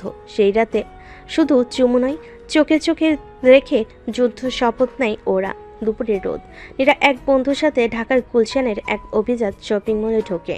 রাফি বাইরে গাড়িতে অপেক্ষা করছে। হঠাৎ তিনজন মুখোশধারী লোক নীরাকে জোর করে এক অন্ধকার রুমে টেনে নিয়ে যায়। ছাড়ো আমাকে, আমি বলছি। রাফি, আসলে তোমরা কেউ বাঁচবে না। তোমার রাফি তো এখন গাড়ির জানালায় গুলি খাচ্ছে। এবার তুমি প্রিন্সেস এক্সক্লুসিভ ডেড পার্টি। রাফির গাড়ির জানালায় গুলি লাগে। সে সামান্য আঘাত পায়, কিন্তু নীরা চিৎকার তার কানে পৌঁছায়। তোমরা আজ ভুল জায়গায় খেলছো, আমি আসছি হাড্ডি গুড়িয়ে দিতে। নীরার মুখে কষ্টেপ, হাত পা বাঁধা। একজন মুখোশধারী লোক তাকে ছুঁয়ে বলতে থাকে, তুমি রাফির পছন্দ, তাই তোমার শরীরটা আগে ছিঁড়ে দেখে নি। তোমরা যদি আমায় ছো, রাফি তোমাদের ছায়াকেও পুড়িয়ে দেবে। ঠিক সেই সময় দরজা ভেঙে ঢুকে রাফি, সাদা শার্টে রক্ত, হাতে পিস্তল। তোমরা আমার শরীর ছুঁয়েছো না, আমার ভালোবাসার শরীর ছুঁতে চেয়েছিলে, এখন তোমাদের শরীর পচবে। গুলি ছুটে যায় একটার পর একটা। রাফির চোখে নেশা নয়, আগুন। রাফি নীরার বাঁধন খুলে তাকে জড়িয়ে ধরে। তোমার সেই রক্তমাখা মুখটা আমি ভয় পাচ্ছি, অথচ তোমার বুকে লুকাতে চাই। তোমার শরীর কেউ ছুঁতে পারবে না, কারণ আমার ভালোবাসা এখন একটা যুদ্ধ। সেই রাতে হোটেলের রুমে নীরা রাফির বুক ছুঁয়ে বলে, তুমি যদি মারো তখন ভয় পাই, কিন্তু যখন জড়িয়ে ধরো তখন নিজের অস্তিত্ব হারিয়ে ফেলি। তোমার শরীর শুধু আমার যুদ্ধক্ষেত্র, আর আমার ঠোঁট হলো বিজয় পতাকা। বিছানায় তখন যুদ্ধ থেমে গেছে, কিন্তু শরীরের কামনার আগুনে ভালোবাসা চিৎকার করে ওঠে। গভীর রাতে রাফি ল্যাপটপে একটি ফোল্ডার খুলে ফ্যামিলি ডার্ক সাইড নামের ভিডিও। এই ফোল্ডার একসময় তার মা রেখে গিয়েছিল। তখন তা খুলে বেরিয়ে আসে এক ভয়ঙ্কর দৃশ্য। ভিডিওতে দেখা যায় এক গুদাম করে রাফির বাবা হাত বাঁধা অবস্থায় আর সামনে দাঁড়িয়ে। তুই এত সৎ ছিলি বল, এখন তোকে দেখছি কিভাবে তোর রক্তের গন্ধ ওঠে। মাহির চৌধুরী, এই নামটা শুনলেই রাফির হাত কাঁপে না, বরং শক্ত হয়ে যায়। আমার বাবা সৎ ছিল, তুমি ছিলে বিষাক্ত, এবার আমি সেই বিষ নিঃশেষ করব। সে রাতে নীরা জানে না কি ঘটেছে। রাফি তার কাঁধে হাত রেখে বলে, তুমি জানো আমি কেন আজকাল এতটা উগ্র হয়ে উঠেছি? আজ তোমাকে জানাতে হবে। তুমি যা বলবে আমি শুনবো, কিন্তু আমার শরীর যেন তোমার রক্তের প্রতিশোধে না ভরে যায়। তোমার শরীর আমার শান্তির জায়গা, কিন্তু এখন ওর প্রতিটি স্পর্শে আমি প্রতিজ্ঞা নিচ্ছি, মাহির চৌধুরীকে আমি টুকরো টুকরো করে ফেলবো। নীরা ওর ঠোঁটে ঠোঁট রেখে বলে, তুমি মারো, জ্বালো, ভাঙো, কিন্তু রাতে ফিরে এসো আমার কাছে, কারণ এই শরীর শুধু তোমার। দিন রাফি আর নীরা গিয়েছিল একটি গ্ল্যামার্স পার্টিতে। সে পার্টির হোস্ট সাবিনা মাহির, মাহির চৌধুরীর একমাত্র মেয়ে রাহি। রাফি ছদ্মনামে সেখানে উপস্থিত, চোখে কালো সানগ্লাস, মুখে হাসি। আপনার নাম রোহান, তাই তো? আপনি আসলেই ইন্টারেস্টিং। ইন্টারেস্টিং লোকদের সাথে ইন্টারেস্টিং খেলা হয় মিস সাবরিনা। নীরা একটু দূরে দাঁড়িয়ে, কিন্তু তার চোখে আগুন, কারণ সে দেখছে তার প্রেমিক অন্য নারীর সঙ্গে হাসছে। এই খেলা তুমি খেলছো রাফি? তাহলে আমি বুঝিয়ে দেব কে কার শরীরে খেলা খেলতে পারে। পার্টি শেষে রাত বাড়ে। নীরা রাফিকে জিজ্ঞেস করে না কিছু, বরং সে নিজের ফাঁদে ফেলার প্ল্যান সাজায়। পরের দিন দুপুরে নীরা নিজেই সাবিনার অফিসে যায়। ও, তুমি তো সেই বাড়িতে এসেছিলে রোহানের সঙ্গে। হ্যাঁ, আমি ওর ক্লোজ বন্ধু। তবে এখন থেকে আমি তোমার বন্ধু হতে চাই। ইন্টারেস্টিং, এত হট আর কনফিডেন্স মেয়ে তুমি। I like bold woman. Neera টেবিলের উপর ঝুঁকে বলে, বোল্ড হতে হলে শরীরের কনফিডেন্স দরকার, আর সেটা আমার আছে, ঠিক যেমন তোমারও আছে। তাহলে একটু গেম খেলি। সাবিনা প্রথমে একটু দ্বিধায় পড়ে, তারপর ফিসফিসে বলে, dinner tonight only us, last say who bold you রেলিয়ার। সে রাতেই অন্যদিকে রাফি ঢুকে পড়ে মাহির বিশাল বাংলায়, চোখে নাইট ভিশন গগলস, রাতে হাতে এক পুরনো ম্যাপ। নিচতলার স্টোর রুমে বাবার কেসের ডকুমেন্টস লুকানো ছিল। এখন ওখানে ঢুকতে হবে, নইলে ইতিহাস পুড়ে যাবে। দরজা খুলতেই এক প্রাচীন ফাইল খুলে যায়। কেস 2009, SH রফিকুল নামের লাল ফাইল। হঠাৎ পিছন থেকে কড়া আওয়াজ। কে ওখানে? তোর শেষ দেখা। কাটকে বেঁধে রাফি ব্যাগে ফাইল ঢুকিয়ে বেরিয়ে আসে। সেই রাতে ডিনারে নীরা লাল ডিপনেক গাউন পরে আসে। সাবিনার চোখে পড়ে আগুন। তুমি সত্যি অনেক বেশি ডেঞ্জারাস। তুমি ভাবছো আমি তোমার ফ্লার্টিংয়ে ভাঙবো? না, আমি তোমার কাছ থেকে তোমার সব কিছু বের করে আনবো, এমনকি তোমার বাবার গোপন তথ্য। তুমি কি রোহনের প্রেমিকা? আমি তার প্রেমিকা না, আমি তার অস্ত্র, যেটা তোমার শরীর দিয়েও তোমার বাপের খুনের ইতিহাস বের করে আনতে জানে। সাবিনার মুখ সাদা হয়ে যায়, আর নীরার চোখে তখন বিজয়ী হিংস্র আলো। নীরার ঠোঁটে ঠোঁট ছিল না, আর ছিল আগুনের চাপ। ঘরের আলো মিলান, পদ্মার জানালা পর্দা ধীরে ধীরে উঠছে বাতাসে। তোমরা যা জানো সবটা জানো না। আমার বাবার আসল চেহারা কেউই জানে না। বলো, না হলে আমি তোমাকে এমনভাবে এক্সপোজ করব, মিডিয়াতে তুমি মুখ দেখাতে পারবে না। 2009 সাল আমার বাবা একটা ডিল করেছিল এক বিদেশি মাফিয়া গ্রুপের সঙ্গে। সেই ডিল ফাঁস করতে চেয়েছিল তোমার রাফির বাবা, কিন্তু সাবিনা কাপা কাপা গলায়, তোমার রাফির বাবাকে একটা শিশুর খুনের ফাঁদে ফেলা হয়। শিশুটিকে আমার বাবা নিজ হাতে পুঁতে ফেলেছিল, ওই রেকর্ড করা ছিল। বলো। রাফি নিজের ঘরে ফাইল খুলে ভিতরে সিডিটা চালায়। সেখানে দেখা যাচ্ছে এক উঁচু পাহাড়ের পেছনে খনন করা গর্তে কাঁদতে থাকা একটা শিশু, যার নাম আরমান। সেই মুহূর্তে রাফির চোখ থেমে যায়, জল গড়িয়ে পড়ে, কিন্তু ঠোঁট আঁকড়ে ধরে। তুই শিশুকে পুঁতে রাখছিস, আমি তোকে জীবন্ত আগুনে পোড়াবো। পরদিন রাতে নীরা ফিরে আসে রাফির কাছে।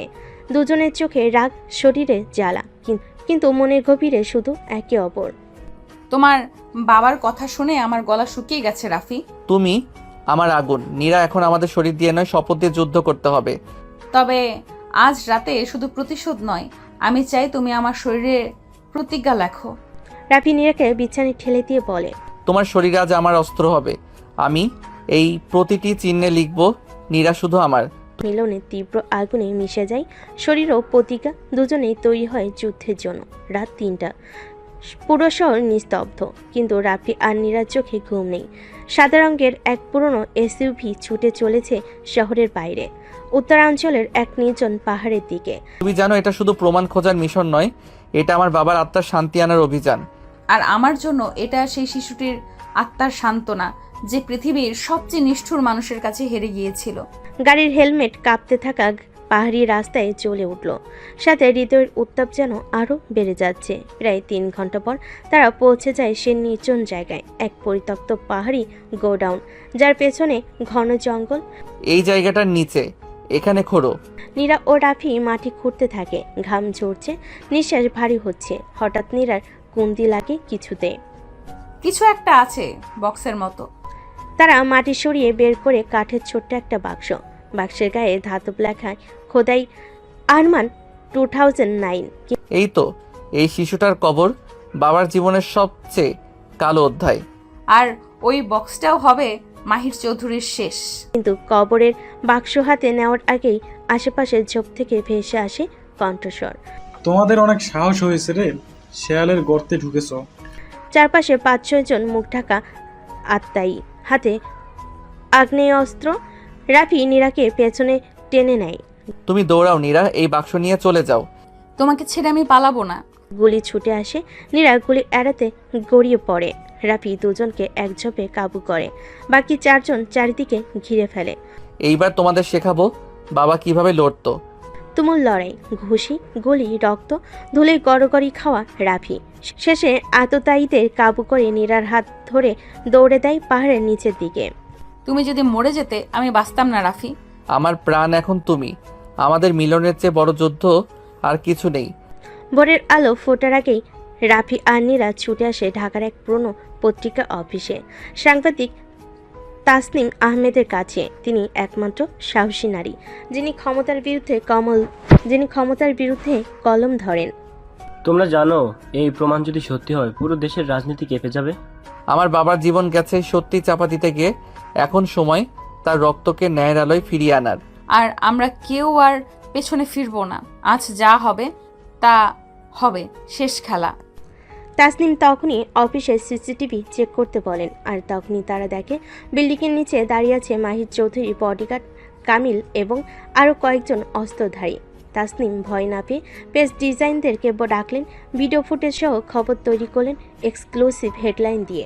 মাহির চৌধুরী শিশু হত্যা ও প্রমাণ ধামাচাপা দেওয়ার পেছনে নায়ক।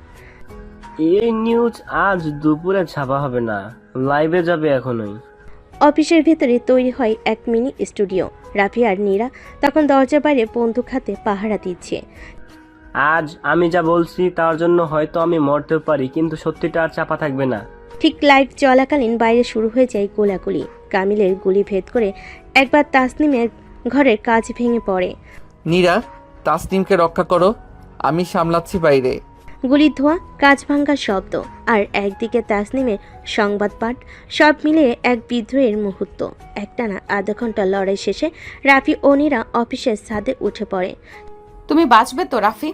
তোমার ঠোঁটের আগুনেই আমি যুদ্ধ করতে শিখেছি। তুমি পাশে থাকলে কেউ কিছু করতে পারবে না। সেই মুহূর্তে নীরা ও রাফি একে অপরকে জড়িয়ে ধরে। আগুন, ধোঁয়া, রক্ত সবকিছুর মাঝেও ঠোঁটের মিলনে একটা প্রতিজ্ঞা জন্ম নেয়। এই প্রেম শুধু ভালোবাসা নয়, এই প্রেম প্রতিশোধের অস্ত্র। আজ রাতটা তুমি আমার হয়ে থাকো, কারণ কাল থেকে তুমি দেশের হয়ে লড়বে। তোমার শরীরের প্রতিটি চিহ্ন আমার শপথ। যে শত্রু তোমায় ছোঁয়ার চেষ্টা করবে আমি তাকে ছিঁড়ে ফেলবো। সকাল 8টা। মাহির চৌধুরীর গুলশানের প্রসাদ সম বাড়ির ড্রয়িং রুমে বিশাল টিভি স্ক্রিনে চলতে তাসনিমের লাইভ ভিডিও। চোখের সামনে ভেঙে যাচ্ছে তার গড়া রাজ্য। এই মেয়ে, এই রাফি, ওদের গুলি করে কুকুরের মতো ফেলে দাও রাস্তায়। বস, আমরা খুঁজে পেয়েছি। রাফি নীরা এখনও এই শহরের ভেতরে আছে, কিন্তু মিডিয়া এখন তাদের হিরো বানিয়ে ফেলেছে। তাহলে তাদের মৃত্যু হবে আরও ভয়ঙ্কর। রাস্তায় টাঙিয়ে রাখো লাশ, যাতে কেউ সাহস না করে মুখ খুলতে। ঠিক তখনই মাহির পিছনে ঘরে এসে কানে কানে কিছু বলে। খবরটা শুনি মাহিরের মুখ ফ্যাকাশে। তাসনিম এখনো বেঁচে আছে? না, শুধু বেঁচে না বস, সে বলেছে পরবর্তী লাইভে ভিডিও ফুটেজ দেখাবে, শিশুর লাশের ছবি। তাহলে শুরু হোক গেম অফ ব্লাড। শহরের এক পুরনো সিনেমা হলের নিচে গোপনে সেফ হাউজে আশ্রয় নিয়েছে রাফি ও নীরা। বাইরে পুলিশের ভ্যান, সাংবাদিকদের ক্যামেরা আর আত্মঘাতীদের গুলির শব্দ। সব থেকেও তাদের সেই ঘরে এক অদ্ভুত নিস্তব্ধতা। আমরা হয়তো কাল সকালে বেঁচে থাকবো না, আজ রাতে শুধু আমার হয়ে থাকো। তুমি যদি শেষ রাত চাও তাহলে আমি দেব আমার সমস্তটুকু দিয়ে। তপ্ত নিঃশ্বাসে, ঠোঁটের মৃদু স্পর্শে, গলা কাছে ঝরে পড়া চুম্বনে সেই ঘর জেগে ওঠে প্রেমের অগ্নিশিখা। তাদের ভালোবাসা কোনো কোমল আবেগ নয়, যেন যুদ্ধের আগে শরীরে লেখা একটা প্রতিজ্ঞা। তোমার বুকের শব্দ শুনেই মনে হয় আমি অমর। আমার শরীরে তোমার দাগ থাকুক, যাতে মৃত্যুর পরও প্রমাণ থাকে আমি এক যুদ্ধবাজ প্রেমিকের নারী ছিলাম। তোমার ত্বকে আজ শুধু ভালোবাসা নয়, ছুঁয়ে দেব প্রতিশোধের আগুনও।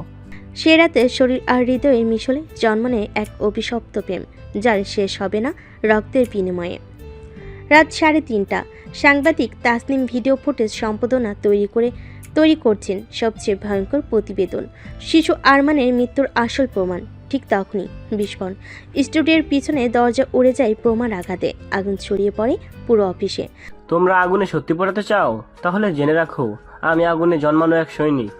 তাসনিমের চোখের সামনে সমস্ত সার্ভার ধ্বংস হয়ে যায়, কিন্তু ঠিক আগে সে এক কপি ভিডিও পেন ড্রাইভে সেভ করে দেয় এবং ফোন করে রাফিকে।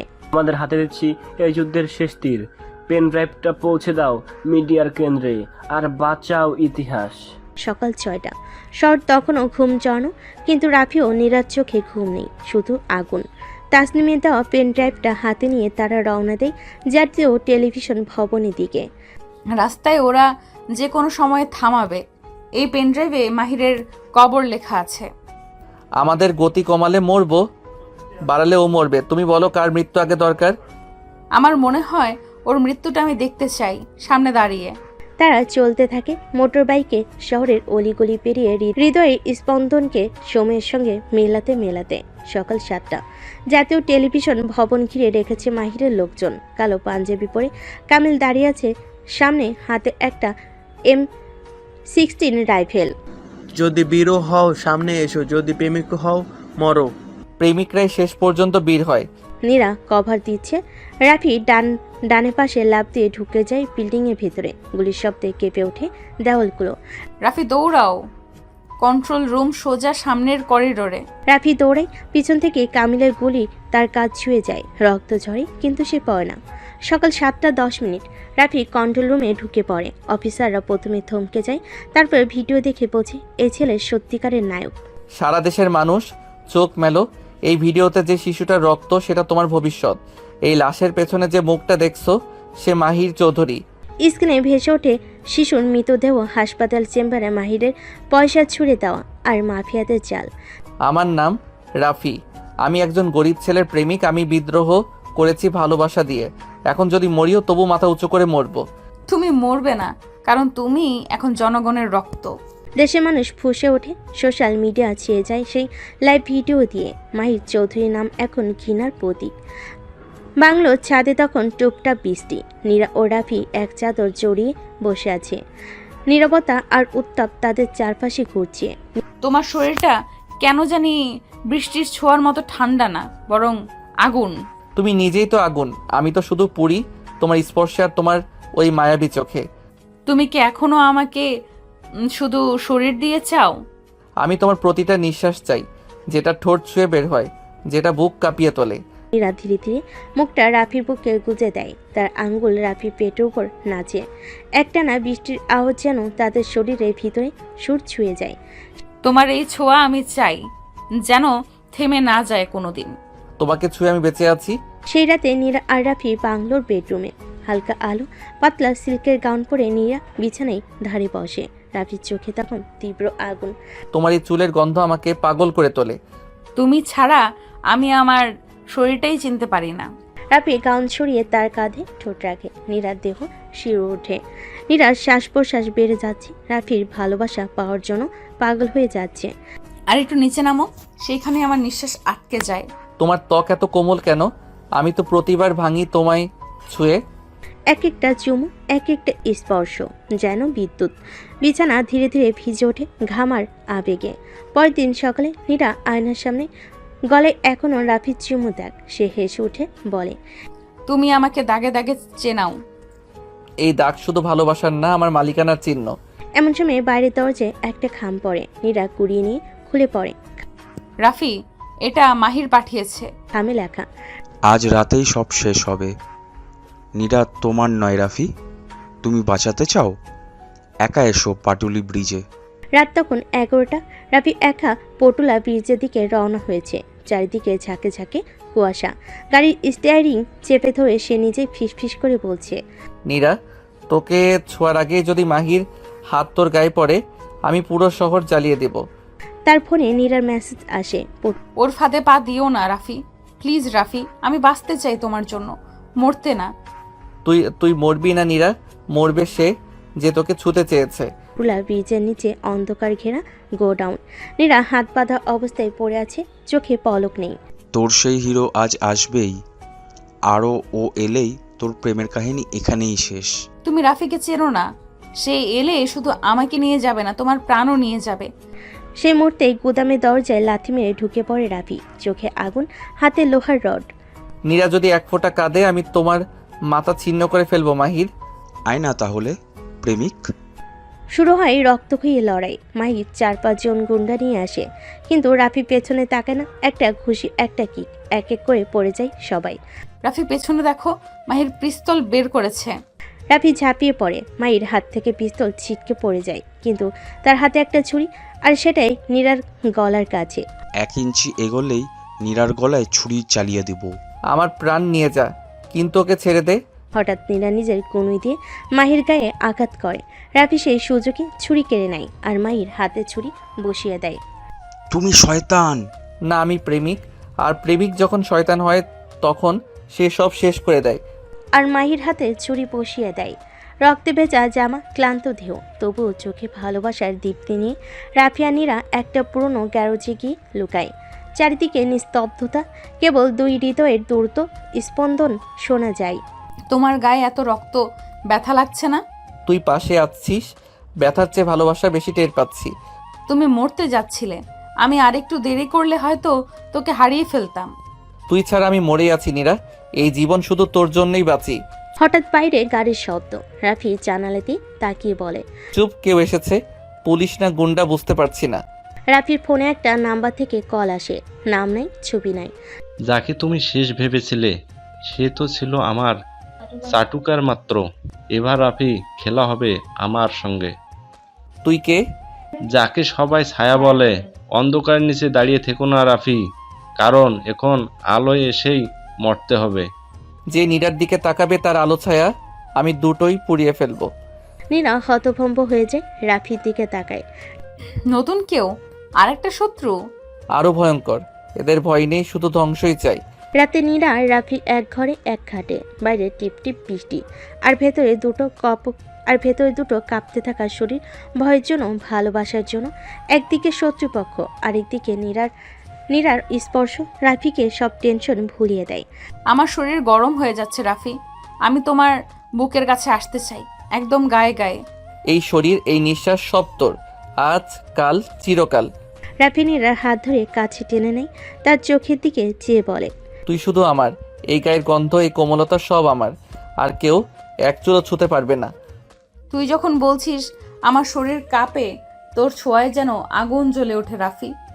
বৃষ্টির শব্দে মিলিয়ে যায় দুজনের গভীর শ্বাস। গলা নিচে নামে ঠোঁট, আর বুকের ভেতর জেগে ওঠে ভালোবাসার দাবানল।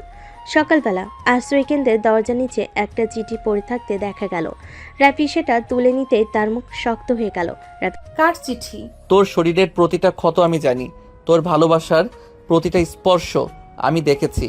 এবার সময় হয়েছে, তুই নিজেই বুঝবি ভালোবাসা দিয়ে সবকিছু জেতা যায় না। দেখা হবে রাতে, যেখানে তোর ছোঁয়া তোকে ফাঁসাবে। কে এটা? রাফি, এটা কি কোনো গুন্ডা না পুলিশের কেউ? না, এটা নতুন কেউ, আর সে আমাদের একদম কাছ থেকে দেখছে। একাই বেরিয়ে পড়ে চিঠিতে দেওয়া ঠিকানার দিকে। একটা পরিত্যক্ত স্কুল বিল্ডিং, ভেতরটা অন্ধকার ছায়ে ভরা। বের হয়ে আয়, আমার মেয়েটার দিকে চোখ তুলে তাকানোর সাহস তোর কিভাবে হলো? তুই তাকে রক্ষা করতে চাস? তোকে আগেই নিজেকে প্রমাণ করতে হবে রাফি। ভালোবাসা দিয়ে গ্যাংস্টার হওয়া যায় না, খুন ছাড়া কিছুই প্রমাণ হয় না এই অন্ধকারে। আমি তোর মুখ দেখতে চাই। তোর ছায়াই তো আমার মুখ রাফি। তোর এই পুরানো ভুল, তোর বিশ্বাসঘাতকতা, তোর নিজের অতীত আমি, সেই ছায়া যা তোর চোখে এড়িয়েছিল এতদিন। রাফি ফিরে আসে রাতের বেলা। সে ক্লান্ত, আহত। নীরা তাকে দেখে ছুটে যায়। তোমার চোখে ভয় কেন রাফি? আমি ভয় পাই না, তোমার সাথে থাকলে মৃত্যুও জয় করে নিতে পারি। রাফি নীরার হাত ধরে কাছে টেনে নেয়। ক্লান্ত হয়ে নীরার ওপর শরীর হেলিয়ে দিয়ে বলে, তুই শুধু সাহসী না নীরা, তুই আমার অস্ত্র। তুই ছাড়া আমি মরুভূমির মতো শুষ্ক। তুমি যখন আমার গায়ের কাছে আসো, আমাকে আদর করো, তখন আমার শরীর গলে যায়। তোমার কণ্ঠ শুনলেই আমার শরীরে আগুন লাগে। এই ঠোঁট শুধু তোমার, এই শরীর শুধু তোমার, আমার সব কিছুই তোমার। যদি কখনো তোমার এক ফোঁটা অশ্রু ঝরে, আমি পুরো শহর জ্বালিয়ে দিব। ওরা একে অপরের গায়ে জড়িয়ে পড়ে। নিঃশ্বাসে মিশে যায় ভয় আর ভালোবাসা। রাফির বুকের মাঝে মুখ গুজে নীরা বলে, রাত্রি যতই অন্ধকার হোক, তুই আমার পাশে থাকলেই আমি জ্বলে উঠব। রাতের আধারে নীরাকে রেখে রাফি ছুটে যায় সেই জায়গায় যেখানে সব শুরু হয়েছিল। পরিত্যক্ত কারখানায় ছায়া অপেক্ষা করছে শেষ খেলার জন্য। তোকে শেষবারের মতো জিজ্ঞেস করছি রাফি, তুই কিভাবে ভাবলি যে ভালোবাসা দিয়ে এই অন্ধকার জগৎ বদলাবে? তুই যেই হও, আমার ভালোবাসা তোর গুলির চেয়েও শক্তিশালী। আজ আমি শুধু তোর মুখটা দেখব। ছায়া মুখোশ খুলে ফেলে। রাফির শখ, সে আর কেউ না, রাফির ছোটবেলার সবচেয়ে কাছের বন্ধু তানভীর, যে একসময় গ্যাংস্টার দুনিয়ায় রাফির সাথে ছিল, কিন্তু বিশ্বাসঘাতকতার শিকার হয়ে হারিয়ে গিয়েছিল। তোর ছাই, তোর আমার মুখ। রাফি, তুই পালিয়ে বেঁচেছিলি, আমি পচে গেছি অন্ধকারে। এখন আমি ছায়া, তোর শাস্তির প্রতিচ্ছবি। তুই যদি সত্যি আমার বন্ধু হতিস তাহলে জানতিস আমি কার জন্য বেঁচে আছি নীরা। হঠাৎ ছাদের ধ্বংসস্তূপ থেকে পড়ে যায় নীরা। সে গোপনে রাফির পিছু নিয়েছিল। গুলি চালায় তানভীর। রাফি ঝাঁপিয়ে পড়ে নীরার সামনে। গুলির শব্দ। নীরা, আমি তোমার জন্য শেষ নিঃশ্বাস পর্যন্ত লড়বো। তুমি মরতে পারো না। তোমার তোমার ঠোঁট, তোমার গলা, তোমার শরীর সব আমি ছুঁয়ে রাখবো প্রতিটা নিঃশ্বাসে। রাফি শেষ শক্তি দিয়ে তানভীরকে পরাস্ত করে। তানভীর রক্তাক্ত অবস্থায় হেসে ওঠে। তুই জিতলি, কিন্তু অন্ধকার কখনো মরবে না। সবকিছু জয় করে রাফি আস্তে আস্তে সুস্থ হয়ে ওঠে। কয়েক সপ্তাহ কেটে গেছে। শহরের সব কোলাহল থেকে দূরে, সব দুঃস্বপ্নের শেষ রেখার উপরে গ্রামীণ এক নির্জন বাড়ি। চারদিকে খোলা মাঠ, বাতাসে ভেসে আসছে শুকনো ঘাসের গন্ধ। ঠিক মাঝখানে ছাউনির নিচে বসে আছে রাফি আর নীরা। নীরা মাথা রেখে রাফির বুকের উপর। নীরব নিস্তব্ধতায় ওদের হৃদয়ের শব্দ শোনা যাচ্ছে যেন। তুই জানিস রাফি, তোকে যখন ওভাবে রক্তাক্ত অবস্থায় দেখেছিলাম আমার পৃথিবী থেমে গিয়েছিল। এখনো রাতে ঠিকমতো ঘুমাতে পারি না। তোকে হারানোর ভয়টা আজও বুকের ভেতর আঁচড় কাটে।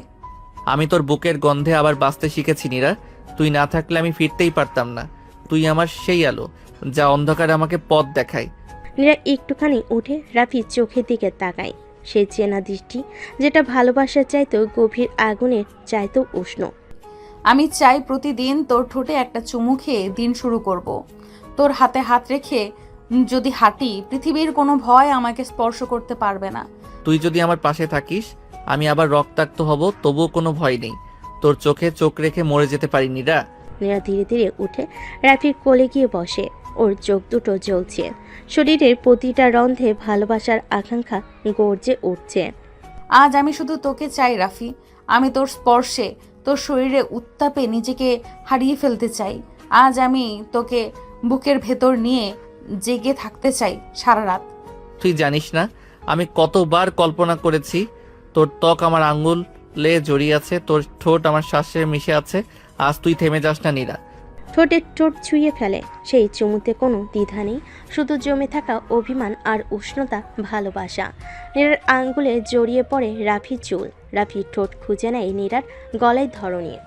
নিস্তব্ধ গুঞ্জনে চারপাশ ভরে ওঠে। রাফির হাত নীরার পিঠে, কোমরে উষ্ণ হয়ে ওঠে ওদের নিঃশ্বাস। নীরা চোখ বন্ধ করে ফিসফিস করে, তুই আজ শুধু আমার। এই শরীর, এই মন সব তোর কাছে উজাড় করে দিতে চাই রাফি। তোর প্রতিটা নিঃশ্বাস, প্রতিটা কাঁপুনি আমি অনুভব করতে চাই। আজ তুই আমার শরীরে ছাপ রেখে যা, যাতে প্রতিবার চোখ বন্ধ করলেই তোকে অনুভব করি। খোলা মাঠে ঝিঝি পোকার ডাক, সন্ধ্যার আলোয় শেষ রেশ। নীরা আর রাফি যেন সময়ের ঊর্ধ্বে ভেসে যাচ্ছে। ওদের শরীর একে অপরের মধ্যে গলে যাচ্ছে ভালোবাসার গভীর আবেশে, এক অতল আকর্ষণে। সব কিছু জয় করে ভালোবাসার এই পর্যায়ে এসে পৌঁছানো এত সহজ ছিল না। জয় করার পর ভালোবাসা আরও গভীর হয়ে উঠেছে। এই রাতটা শুধু ওদের। এই ভালোবাসা থেমে যায় না, শুধু আরেকটা অধ্যায় শুরু হয়, যেটা শরীরের গন্ধে, হৃদয়ের স্পন্দনে চিরকাল বেঁচে থাকে। ভালোবাসার ভালোবাসা হলে কোনো বাধাই বাধা না, ধনী গরিব কিছু যায় আসে না। আর রাফি নীরা এটাই প্রমাণ দিয়েছে।